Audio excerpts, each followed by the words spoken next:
in fair Verona, where we lay our scene. Two star-crossed lovers ignited a passion that defied their feuding families and, well, led to tragedy. Welcome to the iconic world of Romeo and Juliet. Hi, everyone. Today, we're embarking on a real deep dive into William Shakespeare's most enduring romantic tragedy. It's a play that has, just captivated audiences for centuries, hasn't it? Absolutely. It's celebrated globally, and not just for, the breathtaking poetic language, which is obviously incredible, Oh, for sure. but also for its timeless and universal themes, things like love, conflict, and just the incredibly complex tapestry of human emotions. That's right. And our mission really in this deep dive is to truly unpack this monumental work. We want to go beyond just the familiar story, and explore its central characters, try to understand their motivations, the choices they make, and how they sort of evolve under this immense pressure. Yeah, and we'll delve into the play's powerful themes, everything from the destructive nature of hatred to that all-consuming force of first love, and crucially, connect this 16th-century masterpiece to human nature and the challenges we still face in our world today. Exactly. Like, what makes this story so enduring? What lessons does it really offer us about communication, maybe, or forgiveness, Yeah. and about the profound, often devastating consequences of hatred? These are the kinds of questions we want to wrestle with. Definitely. Okay, so let's start by setting the stage in Verona. Yeah. Because the very world these characters inhabit, the air they breathe, it's absolutely crucial to understanding their plight, don't you think? Totally. From the very first lines, the play's prologue, which is spoken by the Yeah. chorus, it just throws us right into this deep-seated conflict. It permeates everything in Verona. Right away. Yeah, it immediately speaks of an ancient grudge between two households, both alike in dignity, and boom, right there, it introduces us to two star-crossed lovers who emerge from this bitter rivalry. And that opening, it isn't just exposition, is it? It sets this tone of almost inevitable fate from the outset. It's like the audience is told, before the curtain even properly rises, that tragedy is basically a foregone conclusion. It's an incredibly powerful, dramatic device. Ugh. Gives us the sense of impending doom before we even, meet the main characters. Yeah. And what's particularly fascinating, I find, is that Shakespeare introduces this feud, the one between the Montagues and Capulets, with absolutely no context, like zero reason given for its origin. You never find out why they hate each other. Exactly. We're never told why, what historical slight started it, what specific grievances keep it alive, nothing. And this deliberate omission, it serves a profound purpose, I think. It portrays their animosity not as some rational conflict, but as this illogical and irrational root of prejudice and hatred. Senseless. It really underscores the sheer senselessness underpinning the whole tragedy. It's not about a specific understandable grievance. It's about a hatred so old its origins are forgotten, but its consequences are, deeply felt and ruthlessly acted upon. It forces you, the listener, to confront how these deep-seated inherited biases can just perpetuate cycles of violence without any clear cause. And the city itself, Verona, it's deeply scarred by this senseless hatred.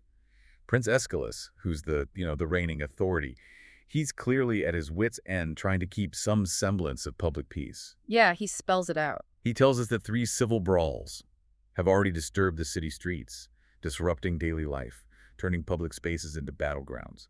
And he issues this really stark, unambiguous warning. He says, if ever you disturb our streets again, your lives shall pay the forfeit of the peace. That's a civic threat. It shows just how gravely their animosity has disrupted civic order. The prince is ready to take extreme measures to restore stability. It's not just a family squabble anymore. It's like a public health crisis for Verona. It absolutely is. And this brings us to a really critical historical context. The whole culture of dueling in 16th century Italy. Dueling wasn't just, a spontaneous fight on the street, although that happened too. Right. It was often this complex institution deeply intertwined with the concept of honor. And in this era, honor was paramount, often valued more than life itself, really. Wow. There were broadly 2 main views of honor back then. One, often linked to Aristotle's philosophy, saw honor as external recognition from others, basically your public reputation. If someone questioned your honor, you had to defend it publicly. Okay. The other view saw honor as an inherent internal virtue, like an intrinsic moral quality, independent of what people thought. So you could be honorable in your actions even if nobody saw them, but in society, that external public perception of honor often dictated behavior, big time. So it wasn't just about grabbing a sword and going at it. There was a whole elaborate formality, almost like theatrical rules Yeah. to these duels. It sounds almost legalistic. Exactly. It was incredibly formalized, almost like a legal proceeding that could, end in bloodshed. Mm-hmm. A duel might start with specific accusations known as a mentita. This was a formal charge of lying or dishonorable conduct. Super serious. Okay. If you were accused, your honor demanded a response. The accused would then have the right to challenge, and the injured party often had the burden of proof. This process could get so convoluted that people could actually kind of game the system. How so? Well, for instance, you could make vague or conditional accusations like saying, anyone who claims X about me is a liar, without actually naming someone directly. It just shows how much intricate wordplay and social maneuvering was involved, even before any swords were drawn. It points to a society obsessed with reputation and outward appearance, often at the expense of, genuine communication. That's utterly fascinating. And once a duel was actually accepted, there were precise rules for the choice of arms and even designated arenas. Yeah. Oh, absolutely. The choice of arms had to meet strict criteria of parity and capacity. Parity meant the weapons had to be equal length, sharpness. You couldn't bring like a massive sword to a dagger fight. Fair enough. And capacity meant the challenger had to be able to physically get and use the weapon chosen by the defendant. So if one guy had a physical impairment, you couldn't demand they fight with some heavy two-handed sword. Makes sense. They also had designated dueling grounds known as a campo franco, literally free field, but it meant a controlled, neutral ground. Everything was meticulously controlled. Duels usually took place a few hours before sunset, not at sunrise like you see in movies sometimes. Interesting. Godfathers would accompany the duelists, check the weapons. A herald would read out the exact cause of the duel, giving the defendant one last chance to retract their accusation. Even spectators were warned to stay silent under penalty of death to stop any outside influence. It was really a ritualized form of violence. So despite all this formality, and despite cities like Naples, Venice, Milan, Tuscany, actually outlawing dueling with severe punishments like imprisonment or even execution, they still kept happening. That seems almost contradictory. Why? It was a profound social paradox, really. Duels kept going partly because the very laws banning them were often seen as impractical, maybe even ridiculous, by the nobility. There was a big lack of consensus among the aristocracy and lawmakers about banning them completely. Dueling was this ancient institution seen by some as a direct, if brutal, path to justice, a way to get back lost honor. And there was also this pervasive idea that risk-taking, like fighting a duel, inherently showed bravery and a noble spirit. Right, machismo almost. Kind of. Some even argued that punishing violence with more violence or fines was self-defeating, and that the state was encroaching on individual honor. Ironically, the very people supposed to enforce the ban were often the ones most likely to duel themselves. So this societal emphasis on honor, often twisted and abused through dueling, directly contributes to the escalating conflict in Romeo and Juliet. It's not just a personal beef between Mercutio and Tybalt. It's baked into the very fabric of their society. A challenge to honor, real or perceived, could basically only be met with a blade. It certainly sets an explosive stage for our main characters. Okay. Let's talk about how the story itself unfolds, because it's a remarkably rapid descent into passion and then, well, tragedy. When we first meet Romeo, he's not even thinking about Juliet, is he? Not at all. He's depicted as this rather impulsive and extremely sensitive character, completely consumed by unrequited love for someone named Rosaline. He's often found weeping dramatically, avoiding his friends, almost like wallowing in his lovesick misery. Indeed. He seems almost in love with being in love, rather than deeply, genuinely in love with a specific person. Friar Lawrence, who's a pretty keen observer of human nature, later chides him for doting, not for loving Rosaline. He points out that difference between just a superficial emotional attachment and real affection. Yeah, that's a good point. And the fact that Rosaline never even appears as a character in the play, she's just a name fueling Romeo's angst, further emphasizes the somewhat unreal nature of his initial infatuation.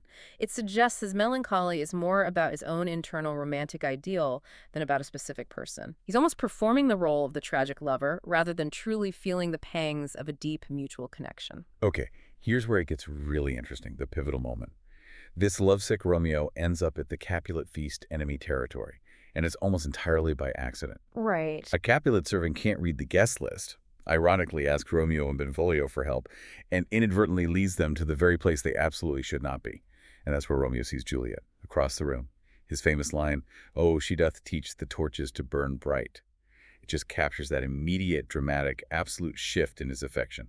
It's such a striking image she outshines even the brightest light. And for Juliet, her situation is equally complex, maybe even more so, given the deeply patriarchal society of Elizabethan England and Renaissance Italy. She's introduced as this beautiful young girl, and strikingly, she's only 13 years old at the start of the play. 13? Yeah. In this society, women were considered inferior to men, largely belonged to their fathers, basically like property, and were absolutely expected to obey them without question. They couldn't own land, couldn't enter most professions. Their primary role was seen as bearing children and managing the household. Right. And we see Lady Capulet and Lord Capulet pressuring Juliet to marry the wealthy Count Paris. This was standard practice arranged marriage for middle and upper classes, driven by social status, money. They genuinely believe a good match is what's best for her, for the family, without really knowing or even considering Juliet's own thoughts or feelings. And it's interesting you say she's 13 because the average marriage age for women in Elizabethan England was actually closer to 24, wasn't it? Yeah. It was.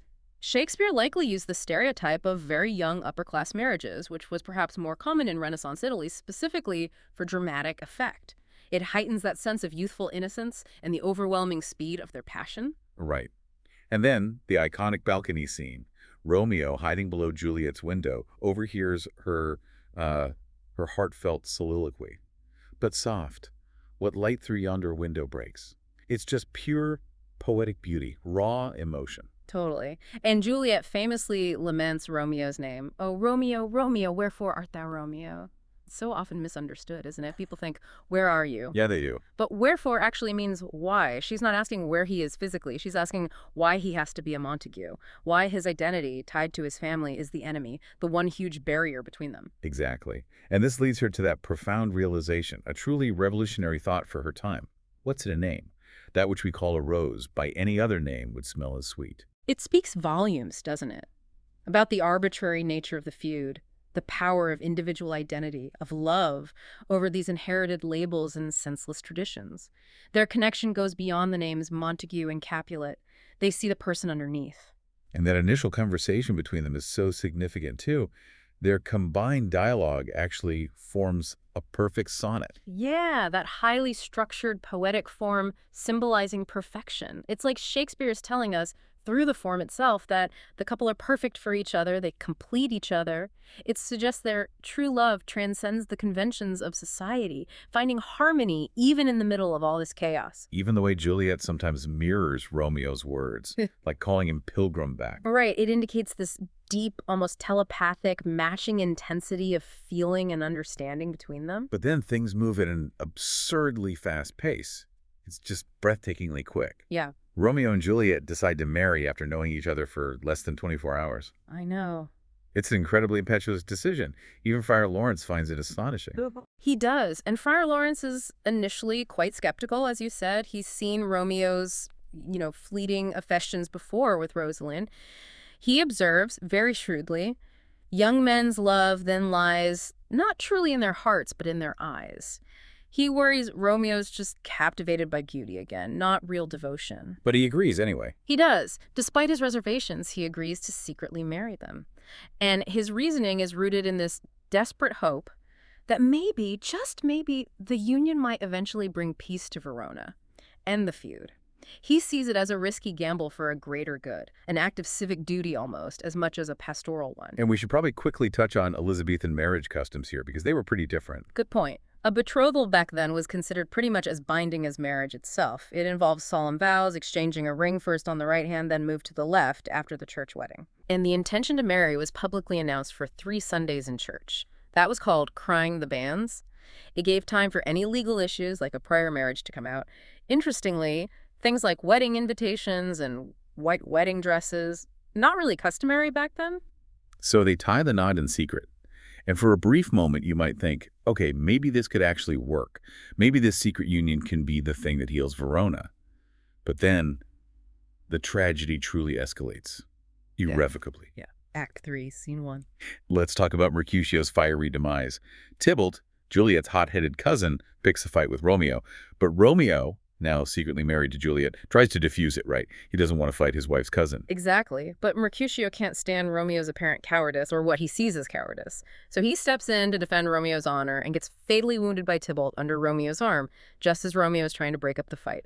It's this moment of just devastating accidental violence. And Mercutio, what a character. He's truly one of the most extraordinary characters in all of Shakespeare, isn't he? Yeah. Just this burst of chaotic brilliance. Absolutely. He overflows with imagination, wit, sometimes this strange biting satire and brooding fervor. He loves wordplay, especially those sexual double entendres. He's constantly punning, twisting language, often quite crudely. He's also hot-headed, and crucially, he hates people who are affected, pretentious, or obsessed with the latest fashions. Yeah. He just despises hypocrisy. Yes, and his scathing perspective on the feud, he sees it as needless fighting and death, based on these two families being made up of absolute drama queens all worked up over some straight-up bullshit. That's pretty much his take. Oh, yeah. He sees the absurdity and the self-indulgence of it all. He gets, maybe more than anyone, that none of this had to be this way. His death is such a crucial turning point, not just for the plot, but for the themes. His dying curse. A plague of both your houses, they have made worms meat of me. It directly blames both families. It's this chilling indictment that foreshadows all the further tragedy their hatred will cause. He becomes the first major casualty of a conflict he basically called ridiculous. And Romeo, in that moment, just snaps. He sheds all his attempts at peace, consumed by blind rage, showing that intensely impulsive nature again, and immediately retaliates by killing Tybalt. Yeah, impulse takes over. Then the prince, who had initially threatened execution for anyone disturbing the peace, he kind of rushes aside the law for Romeo. It's a strange sort of mercy given the feud. He turns that black word, death, to banishment, sending Romeo into exile in Mantua. Friar Lawrence even calls it dear mercy compared to execution. But the consequences just keep rippling outwards. Lady Montague, Romeo's mother, dies from sheer grief over her son's exile. It just underscores the far-reaching, devastating impact of this feud on everyone in both families. It's a chain reaction, driven by miscommunication, impulsive reactions, and it continues with Juliet. She's faced with her husband banished, and her parents absolutely insisting she marry Count Paris. Lord Capulet is liable to fly into a rage and disown her if she refuses. She's completely trapped. So she turns to Friar Lawrence in utter desperation. She has no one else. And he devises this desperate plan, maybe born out of his own guilt and wanting to fix things. The sleeping potion. Right. Juliet will take a sleeping potion that makes her seem dead for 42 hours. She'll be placed in the Capulet family tomb, and the plan is for Romeo to be told, come back and retrieve her when she wakes up. And Juliet shows immense courage here. Remarkable strength for someone so young. She defies her parents, drinks the vial, despite these terrifying, vivid fears, waking up alone in the tomb, surrounded by bones, the smell, maybe even seeing a festering Tybalt. Oh, it's horrifying to imagine. She confronts her deepest fears for the sake of her love. It's an incredible act of will. But the best laid plans. Yeah. They often go awry, don't they? And this one unravels spectacularly, mostly due to a critical accident. The letter. Yeah. Friar John, who was supposed to deliver the crucial letter explaining the whole plan to Romeo in Mantua, gets unexpectedly held up in a quarantined house because of plague fears. Terrible luck. Or fate. The message never reaches Romeo. It creates this fatal gap in communication. Instead, Romeo's servant, Balthazar, who knows nothing about the plan, tragically brings Romeo the news of Juliet's death, believing it's true. Oh, it's heartbreaking. This miscommunication, this single point of failure, is such a key instance where fate, or maybe just a series of awful accidents, seems to tragically drive the narrative, sealing their doom. It's the ultimate cruelest irony. Romeo gets this devastating false news and reacts with his usual impulsiveness and desperation. He doth hurry from the fatal cannon's room, buys that soon-speeding poison from a poor apothecary, intending to join Juliet in death. Then he gets to the Capulet tomb, encounters Paris, who's also there mourning Juliet. Another tragic confrontation. Romeo, seeing Paris as a rival, kills him. Then inside the tomb, he sees Juliet, notes her beauty still. Beauty's ensign yet is crimson in thy lips and in thy cheeks, remarking how death hasn't conquered her yet. He kisses her one last time, drinks the poison, dies right beside her. And then Juliet wakes up. Wakes up to find Romeo dead. Realizes his final desperate act. She refuses to leave the tomb, even when Friar Lawrence arrives and begs her to. She finds Romeo's dagger and, with this final heartbreaking resolve, stabs herself. Oh, happy dagger, this is thy sheath. There rust and let me die. Just Devastating. The full tragic revelation then unfolds for the horrified survivors. Friar Lawrence, guilt-ridden, arrives, confesses the secret marriage, his desperate plan, to the prince, Lord Montague, Lord Capulet. They all arrive to find the dead lovers. And to compound the grief, Lord Montague reveals his wife, Romeo's mother, has also died from grief over Romeo's exile. It just highlights how many innocent lives this feud has claimed. The prince concludes the play with those incredibly poignant, somber lines. A glooming peace this morning with it brings. The sun for sorrow will not show his head. And in their shared, overwhelming grief, Lord Capulet and Lord Montague finally shake hands. They pledge to end the feud. Capulet even calls Juliet's death his daughter's dowry, a horrifying price for peace. And Montague promises to raise a gold statue in Juliet's honor, a monument to a love that was stronger than their hate. But it's a peace bought at an unimaginable, truly devastating cost. It really is. And that leads us nicely into looking deeper at the characters themselves. Because they're not just plot devices, are they? They're complex individuals caught in these extraordinary circumstances. Let's start with Romeo. His character arc is fascinating and often debated. He starts as this impulsive and extremely sensitive kid, initially absorbed in self-pity over Rosaline. Yet he transforms into this fiercely devoted, almost desperate lover of Juliet. It's almost like his quest for love mirrors his quest for self-identity or self-fulfillment, perhaps. He's a young man trying to figure himself out, and he seeks to define himself through this passionate connection. That's a good way to put it. And he also shows this surprising willingness after marrying Juliet to try and help heal the feud between the families. He attempts to rise above the inherited hatred, which maybe reflects a deeper desire for peace and unity, not just for him, but for Verona. That's a crucial observation about his developing maturity, or at least his aspiration towards it. However, his impulsive decisions, that incredibly quick shift from Rosaline to Juliet, the rapid marriage, and most critically, his blind rage that leads him to kill Tybalt, those are undeniable tragic flaws. Absolutely. These are the very decisions that ultimately unravel that fragile hope of peace and lead directly to the play's climax. He's a character driven by intense emotion, capable of great love, but also great destruction when he gets overwhelmed. That profound emotional volatility is both his strength and his undoing, in a way. On the other hand, you have Juliet.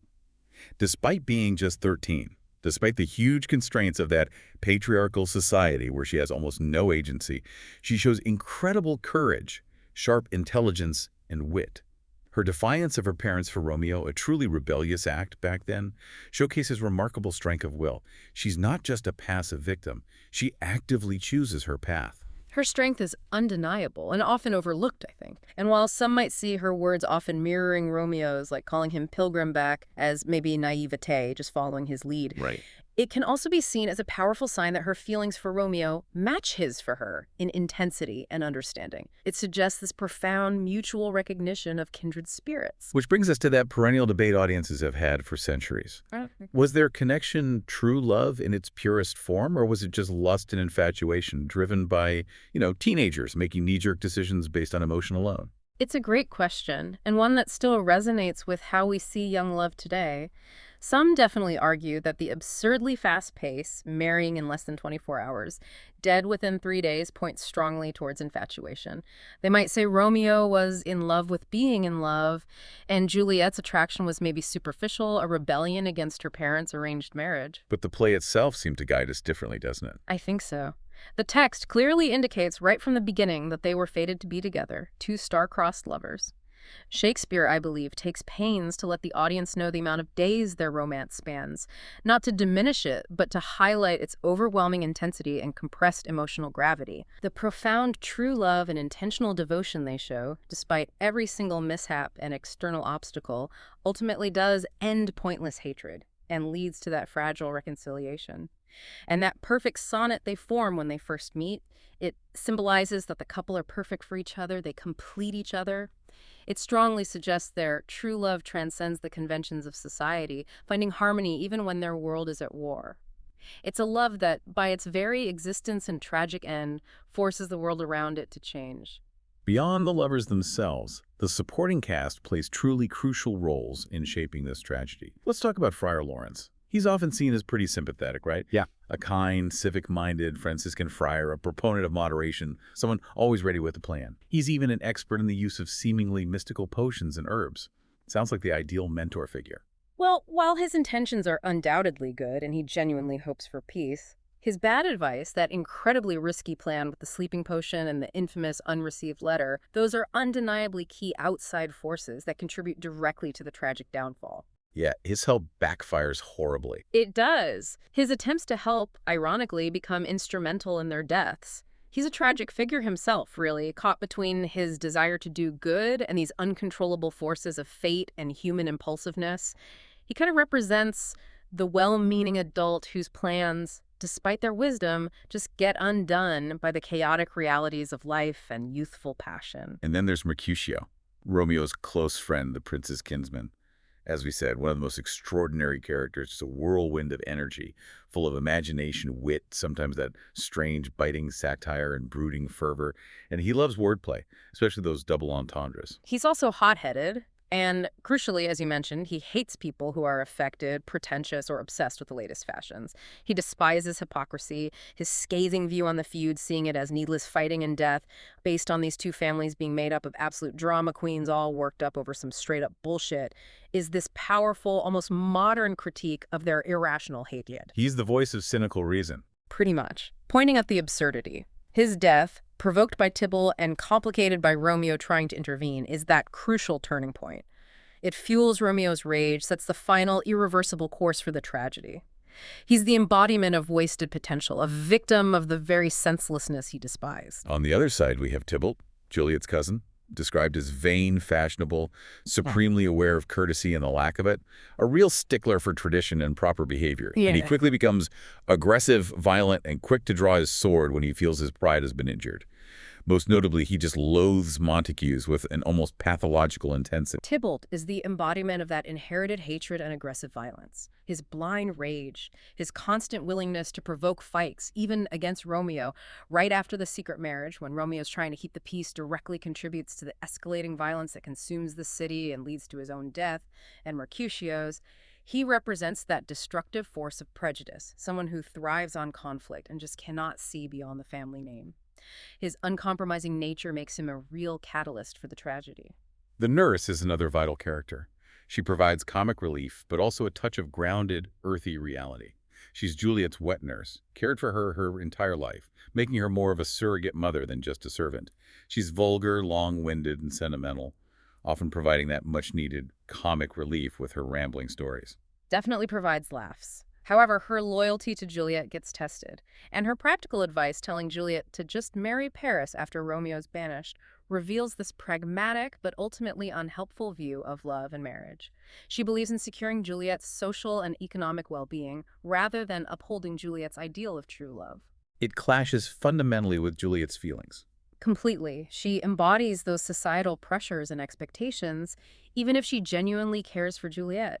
Ultimately, she fails to provide the emotional support Juliet desperately needs in her crisis. And finally, Lord and Lady Capulet. Lord Capulet, the patriarch, seems to truly love his daughter. But it's clear he's not well acquainted with Juliet's thoughts or feelings.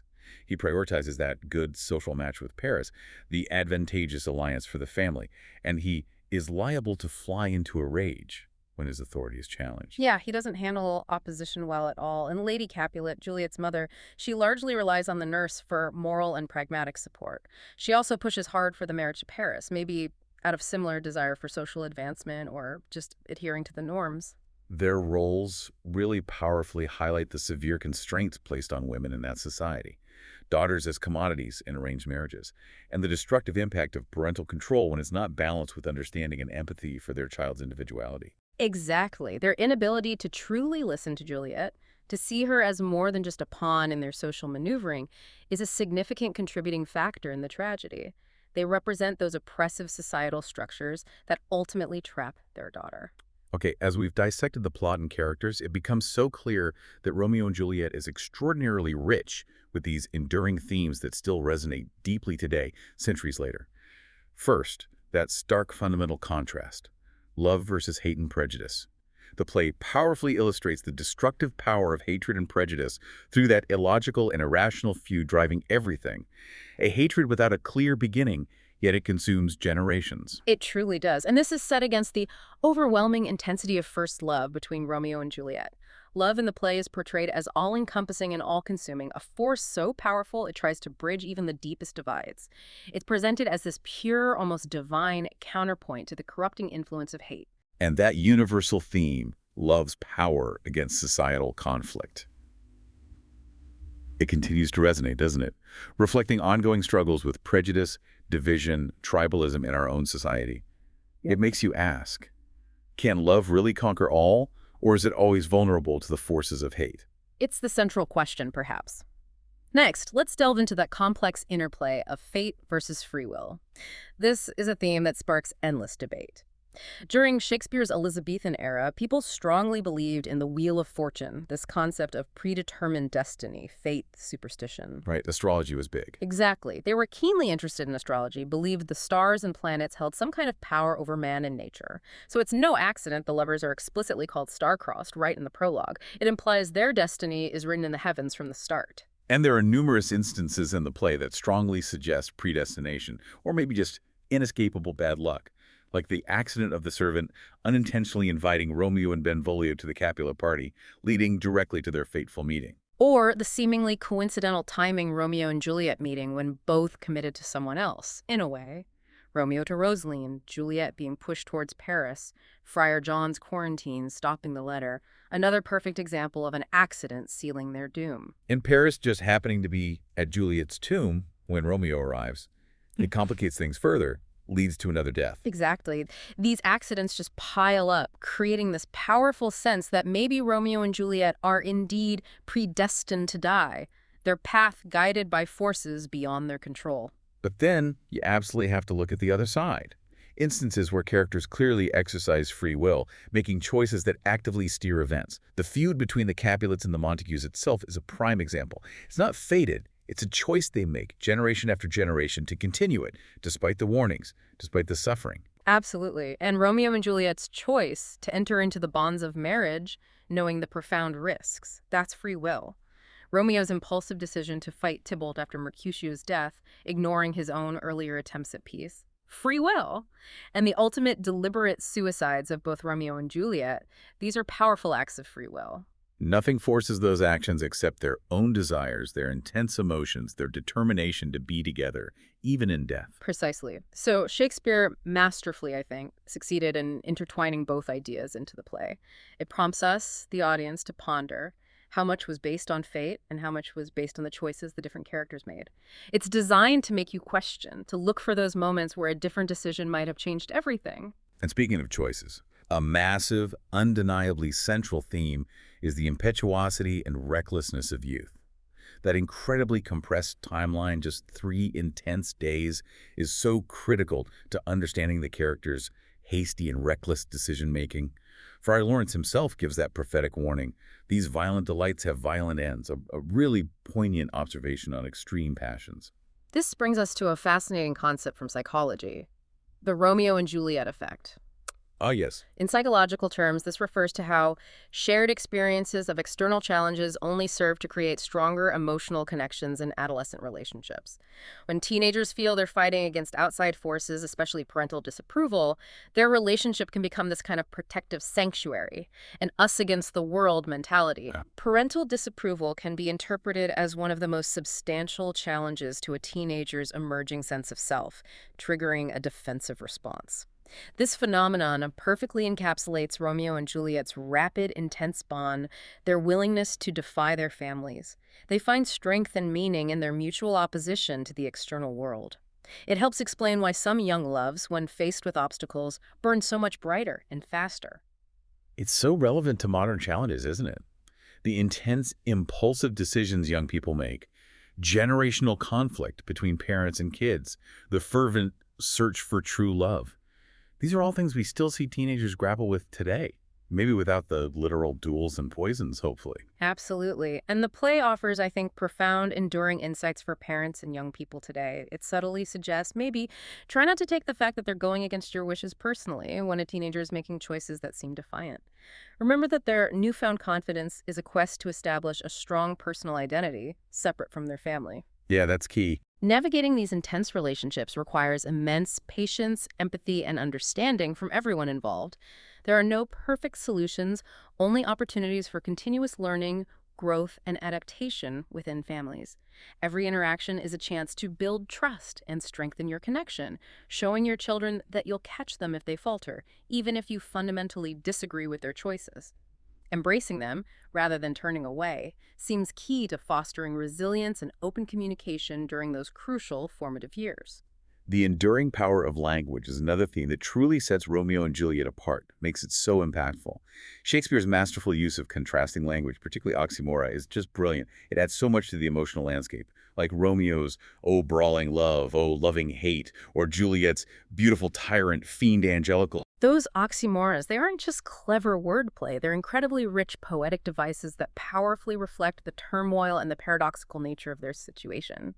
Love and hate are deeply intertwined, beauty can be destructive, joy is born from sorrow. It highlights the confusion and contradictions of their world and their own intense, often conflicted emotions. Yeah. Plus, as we discussed, the way their first conversation forms that perfect sonnet, incredibly symbolic. It symbolizes that the couple are perfect for each other, they complete each other, suggesting true love transcends the conventions of society.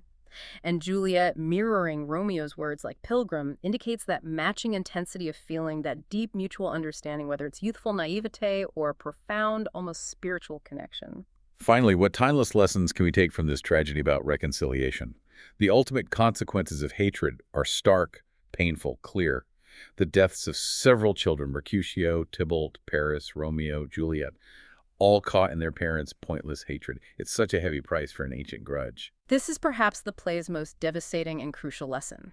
That tragic ending, where their deaths finally bring the feuding families together in that glooming peace, a peace born of utter desolation and shared grief, serves as this enduring reminder that true love and intentional devotion, even tragically in death, can finally end pointless hatred. It's a reconciliation born from unimaginable loss. Exactly. And in a way, inspired by the profound unifying bond of the lovers. This offers timeless takeaways about the critical need for communication, forgiveness, and understanding to prevent these destructive cycles of conflict. It underscores that sometimes the only way to break the cycle is through a profound, shocking cost. And it really begs us to find those lessons without having to pay such a price. And there you have it, a truly deep dive into Romeo and Juliet. We've unpacked the destructive power of blind inherited hatred, the overwhelming swift force of passionate first love, that complex interplay of fate and free will, and the often reckless impetuosity of youth caught in impossible circumstances. It's so much more than just a love story, isn't it? It's a powerful exploration of human nature, societal pressures, and the tragic consequences of ingrained conflict. Its continued relevance speaks volumes about the timelessness of these themes and how they still echo in our own lives and societies today. For never was a story of more woe than this of Juliet and her Romeo. When you reflect on Mercutio's dying curse, a plague of both your houses, and then you witness that final, fragile reconciliation born from death, it really makes you wonder, doesn't it? How might our modern understanding of adolescent psychology, of family dynamics, offer new avenues for preventing such woes today? Or does the enduring power of external conflict, of tribalism and inherited hate, mean that love, however pure and intense, will always face formidable, perhaps insurmountable, obstacles? Something to mull over for sure, until our next deep dive.